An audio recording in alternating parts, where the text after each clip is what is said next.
Meus amigos, eu não poderia deixar de iniciar o programa de hoje a não ser repercutir o possível início, por que não, de uma nova amizade, ou será apenas uma armadilha que foi posta? Claro que eu me refiro ao presidente americano Donald Trump e o presidente brasileiro Lula. Será que teve ironia nas falas do presidente americano? Será que realmente foi um gesto ali de um trevo de paz, uma possibilidade de iniciar uma relação de fato? Ao citar no plenário das Nações Unidas, o presidente americano citou ali o abraço, uma química, até pintou um clima, pelo visto aí, entre os dois. Quem sabe até um encontro de ambos os chefes de Estado, americano e brasileiro, na semana que vem, a ver. Mas há quem acredite que essa pode ser apenas uma aproximação genuína e que poderia colocar em xeque o esforço de Eduardo Bolsonaro nos Estados Unidos, até então sempre se apresentando como único interlocutor com a Casa Branca e o Departamento de Estado, né? Mas pode ser também uma armadilha no estilo Zelensky, no estilo Ramaphosa da África do Sul, com Trump dando um belo chega para lá no presidente Lula. A ver, o que a gente pode esperar, afinal de contas? Será que o fim do tarifaço se aproxima ou será que é uma estratégia de Trump para seguir minando Lula em ano pré-eleitoral aqui no Brasil? Claro que eu estou ansioso aqui para ouvir a nossa bancada. Vamos começar com Mano Ferreira. Marinho, eu diria que quem disser que sabe, tá mentindo. Total. Porque se tem algo que a gente pode ter certeza sobre o presidente Donald Trump é que ele é imprevisível. Então, a única coisa previsível sobre ele é a imprevisibilidade. Exatamente. Por um lado, é fato que ele já armou arapucas para chefes de Estado, como você já citou. Por outro lado, também é fato que ele sempre valorizou a sua... digamos assim, o seu instinto, né? Então, quando ele fala que teve uma intuição, né? A sua intuição é a melhor palavra. Quando ele fala que teve uma excelente química com o presidente Lula e que ele só faz negócio com quem ele gosta, porque quem ele não gosta, isso pode significar, sim, uma abertura. A gente só vai saber com as cenas dos próximos capítulos. Aí depois os engenheiros de obra pronta vão dizer: eu sempre disse que era isso, ou sempre disse que era aquilo. Mas a verdade é que Donald Trump é imprevisível e isso por si gera todo esse caos que a gente tem assistido na política internacional. Então, não dá para saber o que vai acontecer. Dá para saber que do lado brasileiro todos os esforços serão para tentar evitar que o presidente Lula seja colocado numa saia justa. E isso ficou flagrante, escancarado com a entrevista que o chanceler Mauro Vieira deu à já famosa, aclamada jornalista americana Christine Amanpour, onde ele basicamente disse: não, pode ser uma ligação, pode ser uma videoconferência e olhe lá, para mitigar qualquer chance de tomar um passa-fora em cadeia internacional. Dias Peixoto, agora, o Trump dizer que em meros 20 segundos pintou já um clima, uma química foi criada entre os dois, acho que nem no Tinder o match é tão rápido assim. De qualquer forma, foi o que ele disse. De novo, se tem uma coisa previsível sobre o presidente Trump, é a sua imprevisibilidade. O que você acha? E os discursos ruins também. São duas coisas previsíveis. You're a loser. She's a loser. Então, mas eu acho que se ele me encontrasse, ele ia gostar de mim em 20 segundos também. Ele ia ter uma química. 25.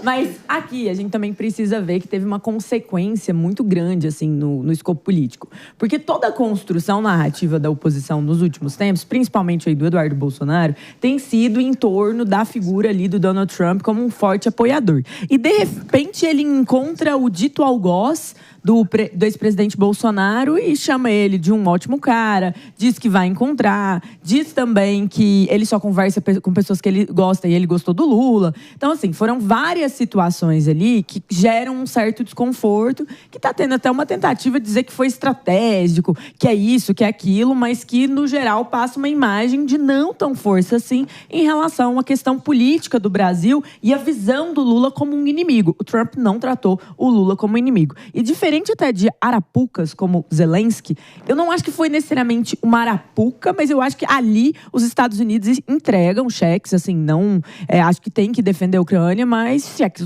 gordos, assim. Já no nosso caso, se a gente for olhar, a gente tem uma relação comercial em que eles ganham até mais do que nós nessa lógica. As exceções foram grandes, então a gente viu a laranja saindo, a gente viu vários produtos saindo. Agora, o fato o ministro Mauro falou sobre isso, falou, como você bem disse, sobre encontrar, sobre esse encontro, e que vai existir alguma coisa. E eu acho que isso é um grande avanço em relação a uma necessidade do Brasil, que é acabar com o tarifaço ou diminuir o tarifaço, que me parece muito mais provável. Então, assim, não sei o que foram esses 20 segundos. Eu fiquei com um pouco de dúvida se o Donald Trump escutou o conteúdo do discurso do presidente Lula, porque se ele estava na salinha ali, talvez não tivesse tradução, talvez ele próprio não ligasse o suficiente para prestar atenção, porque foi engraçado que foram críticas duras, contundentes, fortes, e de repente, esse cara é maravilhoso, vamos nos encontrar. Então, ontem o Lula saiu ganhando. A ONU fez questão de mostrar a foto ali do presidente Trump acompanhando. Até ontem a gente repercutiu isso, né, no Morning, logo depois da fala do Trump, dizendo, será que ele realmente observou todo o discurso do Lula? Né, porque fez diversos apontamentos em relação às big techs, à soberania. Então, foi assim, amplo. Eu não sei se ele estava prestando muita atenção. Eu acho que ele não prestou. Isso pode virar uma anedota histórica engraçadíssima, né? A escada rolante quebrada. Foi o que o Fabrício falou aqui ontem. Talvez possa. O que é o efeito borboleta, mano, pra quem não sabe? Pois é. É quando um pequeno acontecimento tem um desencadear de outros acontecimentos que mudam o rumo da história. E é possível que a escada rolante quebrada, que evitou que o presidente Donald Trump chegasse até o auditório onde o presidente Lula discursava durante o discurso, tenha evitado um certo climão que depois ajudou a pintar o clima e talvez tenha aberto possibilidades de negociação. Basicamente, uma escada rolante deficitária, deficiente, emperrada em Nova York, pode ter salvo a balança comercial do setor cafeeiro brasileiro. Não, Deus é brasileiro. A ver, mas vamos tentar entender aqui, pessoal. 10 horas e 10 minutos, até porque quem ficou animado com essa possível química e com um aceno, fez até uma galhofa, uma brincadeira pontual ali, foi o ministro da Fazenda, Fernando Haddad, que não resistiu. Vamos conferir. Agora o companheiro Trump parece que gostou do companheiro Lula e vão começar, deu uma química e acho que eles vão começar a conversar, né? E falar de coisas que realmente importam, né? Bom, eu confesso que eu não sei como o áudio chegou até a nossa amada audiência, mas parecia que o Haddad estava dentro de um aquário, mas de qualquer forma ele se referiu ao presidente Trump como companheiro Trump. Se isso vai dar alguma coisa, a ver. Eu confesso a vocês que eu estava com a missão de fazer a tradução simultânea do discurso do Trump ontem, no mínimo, com imprevisível, volto a dizer novamente. Agora, eu confesso que na hora que ele citou o presidente Lula, você viu a surpresa com a qual a comitiva brasileira também se defrontou com aquela menção, até porque, enfim, todo mundo ali procurando ali o material ali de tradução para botar no ouvido imediatamente para o Lula sendo cutucado, a Janja também, para eles perceberem que eles estavam sendo citados. Eu também fazendo a tradução aqui, até elevei meu tom de voz, eu também fui pego de surpresa, quase que eu mandei um Faustão. Alô, galera, eita, porra! Mas, enfim, foi impressionante, foi imprevisível, foi uma surpresa, a ver como isso se dará na prática de fato. Agora, eu tenho uma crítica na sua tradução, porque eu acho que faltou um pouquinho mais de paixão nessa parte, assim. Faltou, né? A gente não viu verdade nessa hora. Parecia que você não tava... Nossa! Esse é o problema aqui, né, pessoal, que você dá a mão, eles já querem o braço. De qualquer forma, tem até essa foto que o David mencionou, essa foto já icônica, porque não, do próprio Trump, ali presenciando, acompanhando, né, a íntegra do discurso do presidente Lula minutos antes de tomar o palco. Temos aí, minha diretora Helena, podemos projetar mas enquanto a gente já prepara? Você está olhando para uma tela, você está tentando prestar atenção, mas sua cabeça viaja. Então, isso pode ter acontecido. E até interessante ver a reação da delegação dos Estados Unidos em relação a isso. Porque o Marco Rubio, ele estava com uma cara meio incrédula. Ficou muito feliz, não. Eu acho que as pessoas que escutaram... Ele até, como eu acho que é um cara político, mais experiente e tal... Ele manteve ali o sangue frio, acho que ficou um pouco inabalado. Quem realmente não resistiu e demonstrou a insatisfação foi o secretário do Tesouro, Scott Bessent, que está conduzindo todas as sanções a nível pessoal e individual com as Magnitsky Laws, né? Então, importante a gente levar isso em conta. Ele não conseguiu esconder, parecia que tinha chupado um limão. E eles tinham escutado, porque eles estavam lá sentadinhos, então... Teve a questão do TP também, né? Que é o teleprompter, onde ele vai lendo as informações. O Lula leu todo o discurso, por isso que falou sobre várias questões, porque não fica perceptível pra gente, mas ali, pra quem tá no púlpito, ele tá lendo o discurso. E aí teve esse problema também relacionado. Aí, no improviso, o presidente americano acabou citando o presidente Lula. Mas mesmo no improviso, né, a gente vê ali... Nunca, pelo menos, foi surpresa pro Marinho, pra todo mundo, pros ministros, mas eu acho que ninguém esperava que ele, mesmo no improviso, tivesse ali uma menção à palavra do Lula. Alguém já até tinha citado que foi uma das poucas vezes que o presidente Trump fala o nome Lula, se direciona a ele como, né, presidente. E o que me chamou a atenção é que ele fala: ele gosta de mim e eu também gosto dele. E eu nunca vi em nenhum momento, né, o presidente Lula dizer que gosta do Trump. A gente sabe que ele tem ali uma questão, né, de soberania, ele fala, mas ele nunca falou eu gosto do Trump. Ele fala que está sempre aberto ao diálogo e o Trump fala no seu discurso: ele é um cara legal, eu gosto dele e em 39 segundos eu gostei dele também. E o que não foi esperado, eu acho que vocês também devem ter percebido, que ele dirige a mão e ele vai dar um abraço. E não é muito também a questão de abraçar, né, gente? O americano, pelo menos eu acho, que eles têm mais uma questão assim, mais distante, mesmo chefes de estados, né?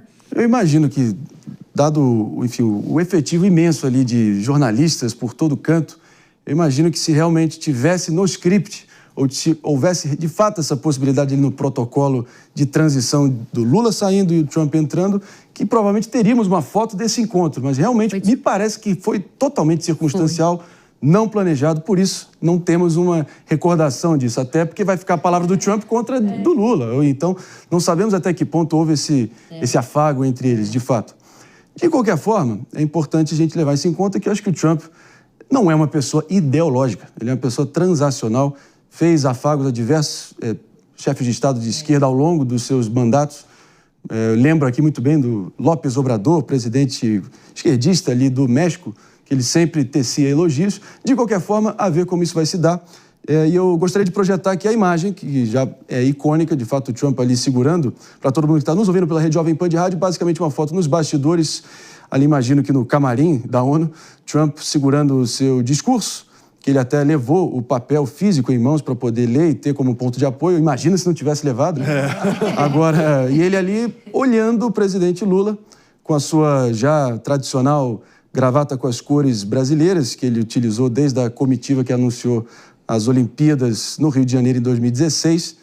Sérgio Cabral ficou também notório por ter usado essa gravata. De qualquer forma, ela permanece aí no palco internacional, na indumentária do presidente Lula. De qualquer forma, eu vou aqui acionar quem entende do assunto e com certeza vai agregar muito aqui na discussão, que é o professor de Relações Internacionais Marcos Vinícius de Freitas, para tentar entender o Brasil nesse mundo que vem, certo? No tabuleiro do geopolítico global. Professor, muito obrigado pela presença. Eu gostaria de ouvi-lo até no sentido de que há uma regra quase na vida, nos negócios, na política, no capitalismo como um todo, né? Que o lucro que você pode colher é diretamente proporcional ao risco que você toma, certo? O que eu quero dizer com isso? O risco que você pode tomar pode vir a gerar lucros até maiores do que se você não tivesse tomado esse risco. E claro que esse risco está posto nessa relação conturbada. O próprio presidente Zelensky, que teve aquele passa-fora, enfim, que todo o planeta viu com o presidente Trump, o vice-presidente Vance, ali no Salão Oval da Casa Branca, acaba que, acelerando na linha do tempo hoje, ele tem cada vez mais o respaldo do Donald Trump. Ou seja, foi resiliente, segurou aquele primeiro impacto, aquele tranco, e agora está colhendo os dividendos disso. Você acha que é uma estratégia que pode ser considerada pela chancelaria brasileira e pelo presidente Lula? Bom dia. Bom dia, é um prazer conversar com você sempre. Eu acho que é o seguinte, né? O encontro ali era muito provável de acontecer, afinal, um presidente segue o outro. Então, a possibilidade de acontecer isso, eu acredito que até estava já sendo prevista pelos norte-americanos nessa situação e que poderia eventualmente acontecer. Então, nós não podemos entender que, no caso dos Estados Unidos, as coisas são sempre muito bem coreografadas, né, naquilo que querem transmitir, naquilo que pretendem fazer. Agora, existe uma coisa que você mencionou, e aqui é importante falar, é que a relação, e esse tarifaço, de 50%, na relação Estados Unidos-Brasil é completamente injustificado, porque os Estados Unidos têm aí uma balança comercial favorável com o Brasil e não há nenhuma razão para que o Brasil sofra este tipo de embargo, basicamente, que é essa questão dos 50%. E os Estados Unidos Unidos, por incrível que pareça, também perdem aí nesse processo todo. Já tem muita crítica nos Estados Unidos, por exemplo, que o preço do café subiu $5, né? E o americano hoje em dia toma muito café comparado àquilo que ele fazia no passado. E o que foi importante nesse processo todo, viu, Marinho, é que os Estados Unidos, e particularmente o presidente Trump, ele não gosta e ele não aceita subserviência.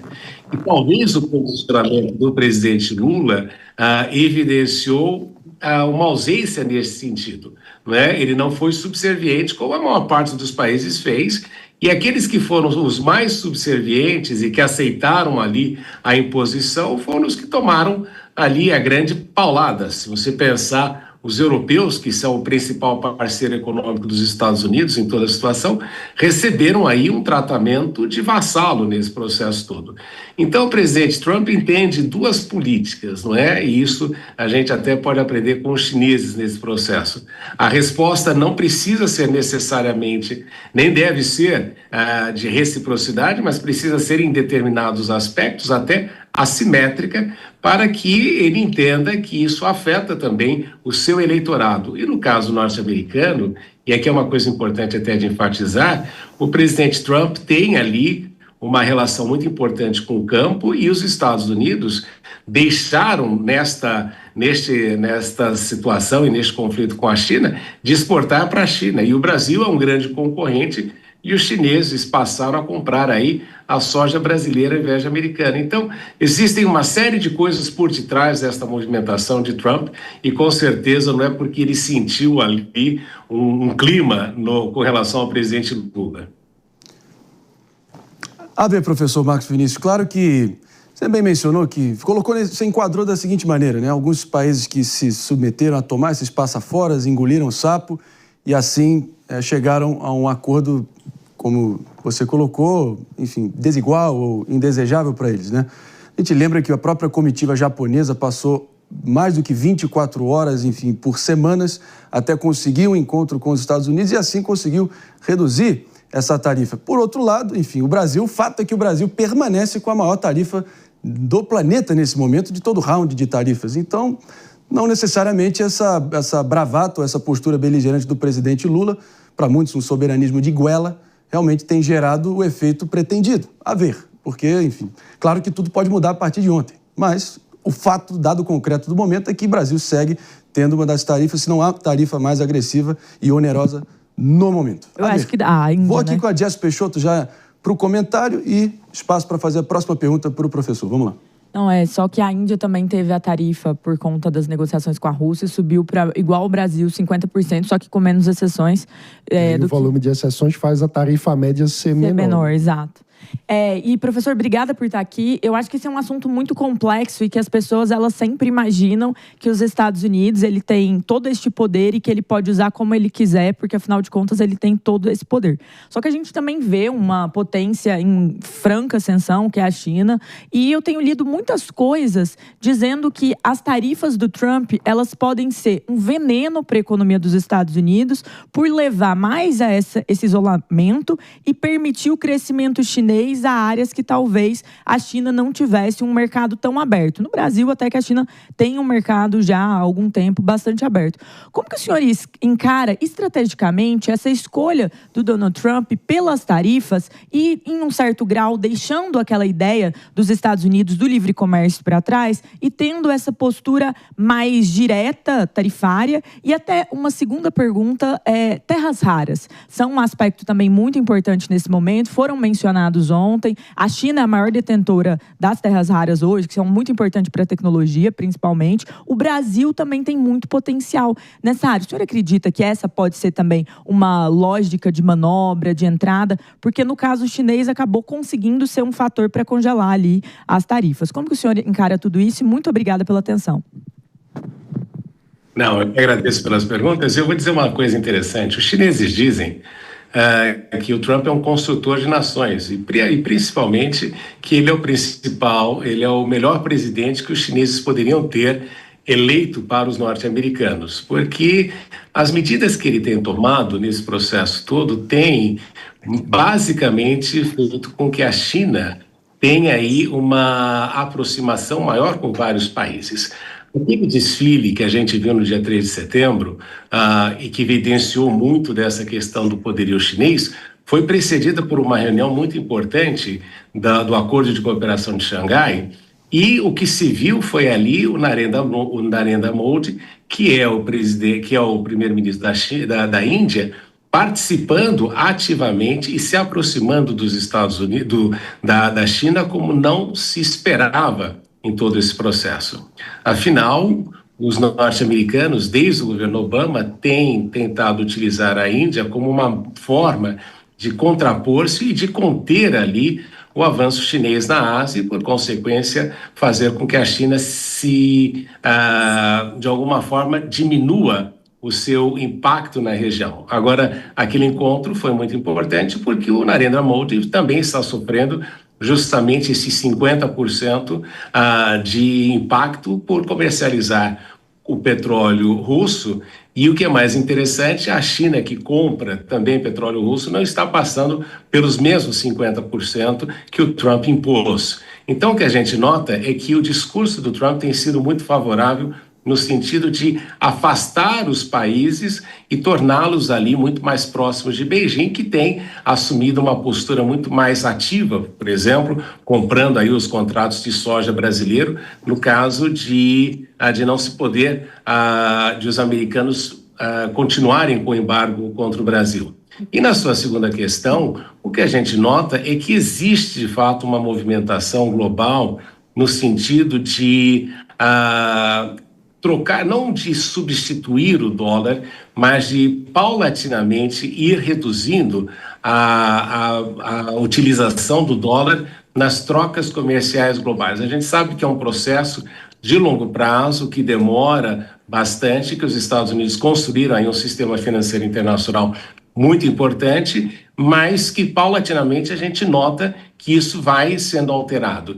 Então, o processo todo tem ajudado a China em toda essa situação. E na questão de terras raras, que você mencionou, a China soube, nesse processo todo, utilizar essa questão das terras raras como um instrumento importante de negociação contra as empresas norte-americanas e contra o próprio Donald Trump, que foi obrigado ali a reconhecer a dependência norte-americana desses minerais, e principalmente, não só a dependência dos minerais, mas o fato de que eles são refinados na China. Então, é uma troca, é uma moeda de negociação importante, até para viabilizar toda a indústria tecnológica dos Estados Unidos. Então, é uma moeda de negociação que o Brasil também tem e que pode levar em consideração quando negociar com os Estados Unidos. Professor Marcos Vinícius, peço para você permanecer aqui gentilmente conosco por mais alguns minutos. Não sei, antes eu fazer um rápido break, tá? Para todo mundo nos ouvindo pela Rede Jovem Pan de rádio sintonizados aqui no Morning Show, que volta para vocês já já. E uma pergunta para fechar bem esse papo enriquecedor aqui com o Mano Ferreira, professor, vamos lá. Professor, nesse contexto de imprevisibilidades, o que é que o Brasil deveria levar para a agenda? O que é que a diplomacia brasileira deveria ter nessa preparação para levar para o encontro com Donald Trump? Essa é uma pergunta fundamental e é a mais importante de todas, né? Porque o Brasil não tem uma relação deficitária com os Estados Unidos. Então, a imposição de tarifas ali tem muito a ver com uma questão política que não está somente atrelada àquela situação do ex-presidente do Brasil, presidente Bolsonaro, mas também a utilização e a presença do Brasil dentro do bloco do BRICS, e o fato de que, de alguma forma, em razão do relacionamento intenso que o Brasil tem tido com os Estados Unidos nos últimos 200 anos, o Brasil ser considerado um país muito mais próximo dos Estados Unidos ainda, por essa característica de relação histórica do que da China. Mas esta participação do Brasil no BRICS, a forma como o Brasil tem se comportado, tem sido aí uma preocupação para o governo norte-americano. O Marco Rubio tem deixado isso muito claro, porque, de alguma maneira, o Brasil vai contra aquela política dos Estados Unidos de ter na América Latina o seu quintal. Então, a gente introduz aí um elemento diferente que os Estados Unidos não queriam. Mas o importante aqui a enfatizar é que, na negociação, o Brasil tem que levar em consideração que a primeira coisa que tem que ser retirada da tarifa é justamente nós voltarmos àquele nível de 10% que ele está aplicando globalmente. Esta sim seria a grande vitória da negociação. A ver, no meio de tanta imprevisibilidade, a única certeza é que fortes emoções e faíscas é o que a gente pode ter certeza que virão nas próximas etapas. Professor Marcos Vinícius, sempre bem-vindo aqui no Morning Show. Obrigado pela disponibilidade. Eu que agradeço.